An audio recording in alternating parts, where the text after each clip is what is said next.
Pessoal, estou aqui para gravar um estudo, não é a Paraxá da semana, é um estudo separado que fala sobre a rebeldia, tá certo? E esse estudo ele está aqui em 1 Samuel capítulo 15, né? A história do rei Saul, que foi enviado para a guerra contra os amalequitas e ele não obedece às palavras do Eterno. Então o texto ele começa do capítulo 15, do verso 1 até o final, no verso 31, mas eu separei alguns versos aqui que eu vou ler para vocês. No verso 2 diz assim, ó, assim diz o Senhor dos Exércitos, castigarei Amaleque pelo que fez a Israel, ter-se posto a Israel no caminho, quando este subia do Egito. Vai, pois, agora e fere a Amaleque, e destrói totalmente a tudo o que tiver, e nada lhes poupes, porém matarás homem e mulher, meninos e crianças de peito, bois e ovelhas, camelos e jumentos. E aqui você pode parar para ver, é um texto bastante pesado. Se você ler sem saber o que é o contexto da história, você vai achar que Deus é um tirano, né, por querer destruir um povo, mas eu quero que você saiba que os amalequitas, Amaleque, eles, quando o povo de Israel saiu do Egito e cruzou ao Mar Vermelho ali, os amalequitas foram ao encontro de Israel para destruir, para atacar Israel, para impedir que Israel avançasse, né? E o que aconteceu? Então, naquele momento o povo de Israel consegue derrotar o Amaleque, né? Mas esse povo é um povo que ataca sorrateiramente, que vem às escondidas, né? E que rouba, que furta. Então é um povo que não tem prazer, Deus não tem prazer, não teve prazer nesse povo. É um povo que queria destruir o povo eleito, o povo de Deus, o qual Deus colocou a sua mão para guiar, para ser um povo guiado por ele, né? E os amalequitas, então, eles não queriam permitir que o povo de Israel eles conseguissem alcançar os seus objetivos. E aqui Deus dá uma ordem direta para que Saul vá e mata, destrua, acabe com tudo que for de Amaleque. E não foi isso que acontece aqui na história. No verso 9, Saul e o povo pouparam a Agag e o melhor das ovelhas e dos bois, e os animais gordos e os carneiros, e o melhor que havia, e não os quiseram destruir totalmente. Porém, cada coisa vil e desprezível destruíram. Ou seja, eles destruíram só aquilo que não agradava a eles. Mataram as pessoas, como ordenou o Senhor, né, mas poupou o rei ali, né, e fez com que sobrasse todos os despojos, tudo que era bom para eles, eles recolheram para eles, né? Verso 10, então veio a palavra do Senhor a Samuel dizendo, arrependo-me de haver constituído Saul rei, porquanto deixou de me seguir e não executou as minhas palavras. Então Samuel se contristou e toda a noite clamou ao Senhor. Verso 13. Veio, pois, Samuel a Saul, e este lhe disse, bendito sejas tu do Senhor, executei as palavras do Senhor. Aqui ele está querendo mostrar para Samuel, né, que é profeta, que já sabia que ele não tinha feito as ordens do Senhor, falando, Samuel, tá aqui, ó, eu fiz tudo que o Senhor ordenou a fazer, eu fiz tudo. E a resposta que Samuel dá é bastante pesada ali para Saul, né? Samuel dá uma palavra muito forte, pesada para Saul. E a partir do verso 18 que eu vou ler, diz assim, ó, enviou-te o Senhor a este caminho e disse, vai e destrói totalmente estes pecadores, os amalequitas, e peleja contra eles até exterminá-los. Porque, pois, não atentaste à voz do Senhor, mas te lançaste ao despojo, e fizeste o que era mal aos olhos do Senhor?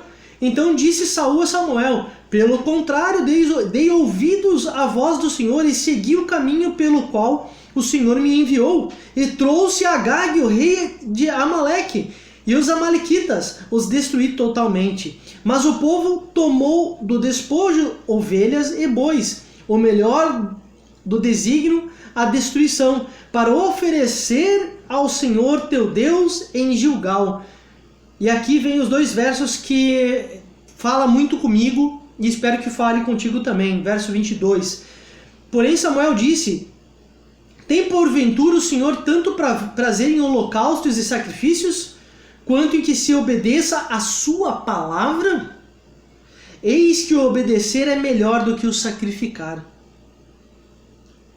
e o atender melhor do que a gordura de carneiros, porque a rebelião é como o pecado de feitiçaria, e a obstinação é como a idolatria e o culto a ídolos do lar, visto que rejeitaste a palavra do Senhor, e ele também te rejeitou a ti, para que não sejas rei.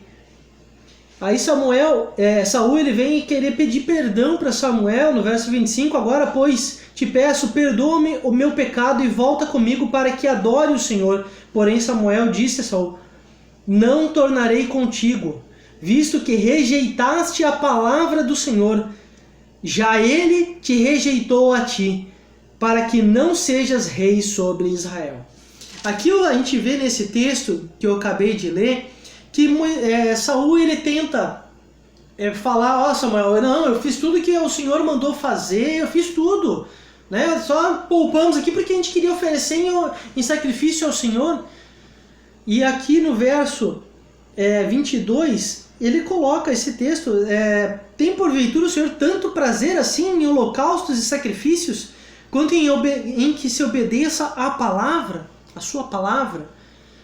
Às vezes você fala, não, eu faço boas ações, não, eu faço isso, eu faço aquilo, eu me cuido, mas você não tem obedecido à palavra de Deus, você esquece da palavra de Deus, você esquece que você precisa conhecer, aprender mais da palavra de Deus para colocar em prática na sua vida, no seu dia a dia. E você fica se segurando, não, eu estou fazendo assim, eu estou fazendo assado, mas Deus ele pede, olha, eu quero que você, a partir de hoje, pare de você usar drogas, pare de você beber, né, demasiadamente, pare de você usar substâncias químicas que destroem o seu corpo, para de você fazer tantas coisas erradas, para de mentir, para de roubar, para de enganar o próximo, para de iludir, para de fazer tantas coisas erradas que você faz na sua vida. Comece a seguir o que Deus quer para você. Comece a seguir tudo a instrução que Deus quer para a sua vida. A Bíblia, na parte da Torá, ela dá instruções para você que é pai, para você que é mãe, dá instruções para você que é filho, dá instruções para você que é dono de empresa, dá instruções para você que é funcionário, dá instruções para todos os tipos de coisas que acontecem nesse planeta, inclusive para guardar o Shabat, o sábado semanal. Dá instruções para todas as coisas. E você é rebelde em não querer cumprir todas essas coisas, porque, não, eu faço assim, já tá bom como o Saul fez. Não, ele matou todo mundo, mas poupou o rei, poupou as coisas boas. Então para você também é a mesma coisa. Não, eu cumpro todas as coisas, mas o sábado não precisa cumprir. O sábado, as festas bíblicas não precisa cumprir, não, porque isso não precisa mais. Então você acaba fazendo como Saul. E o verso 23, eu quero ler a resposta do Dr. Russell Shedd, que ele faz o comentário por que a rebelião é como o pecado de feitiçaria. Ele vai comentar sobre isso. A resposta de Samuel expressa uma doutrina. Muitos confundem os termos dessa frase e acham-nos obscuros, porque se esquecem que a passagem está escrita em bonito estilo poético, contendo dois admiráveis paralelos, expressos em 3 pares de sinônimos: a rebelião com obstinação, pecado com iniquidade e feitiçaria com adivinhação. Uma tradução melhor seria: porque a rebelião é como o pecado de feitiçaria e a obstinação é como a iniquidade da adivinhação. O texto grego da LXX, que é a 70, né, da Septuaginta, diz: porque a adivinhação é pecado e a consulta ao terafim, que significa adivinhação, né, os adivinhadores, causa tristeza e angústia, ou ainda hipocondria. O que lança certa luz sobre a doença de Saul, terafim, que eu já falei que seria adivinhação, é algo mais que simples ídolos de lar. É como se fosse uma forma como da natureza, uma espécie de órgão oracular, né? Um orifício, uma estátua, algo que seria venerado e adorado, né? Então aqui mostra que Deus ele rejeitou a Saul, né? A rebelião, ou seja, você não cumprir a vontade, as ordens de Deus, é considerado uma rebelião. E você pode falar, mas eu não adoro a ídolo, não adoro a imagem, não tenho santos, eu acredito apenas em um único Deus, mas você não obedece tudo que Deus manda para você fazer. Você se retrai e segura para si, né? Como isso não precisa, e não é isso que a palavra de Deus nos ensina. Tá certo? Então eu espero que você tenha gostado desse pequeno estudo que eu faço aqui. Que Deus te abençoe muito. E uma coisa muito importante que eu quero frisar aqui, também que eu acabei me esquecendo, eu lembrei agora, é essa questão do coronavírus. Você tem a instrução das autoridades para ficar em casa. Você tem a instrução de Deus para que você venha vigiar, né, a todo tempo, né, e orar. Então eu quero dizer para você que não quer cuidar, que não quer vigiar, que não quer ficar em casa, depois, se você contrair essa doença, depois, se um familiar teu contrair essa doença por culpa sua, não adianta você vir pedir, ora pelo meu irmão porque ele contraiu essa doença. Não adianta depois você querer orar por isso. Adianta agora você obedecer, não seja rebelde. Fique em casa, se cuide, tá certo? Que Deus te abençoe muito, tá? Um forte abraço e até o estudo dessa semana da Paraxá, que tá muito boa.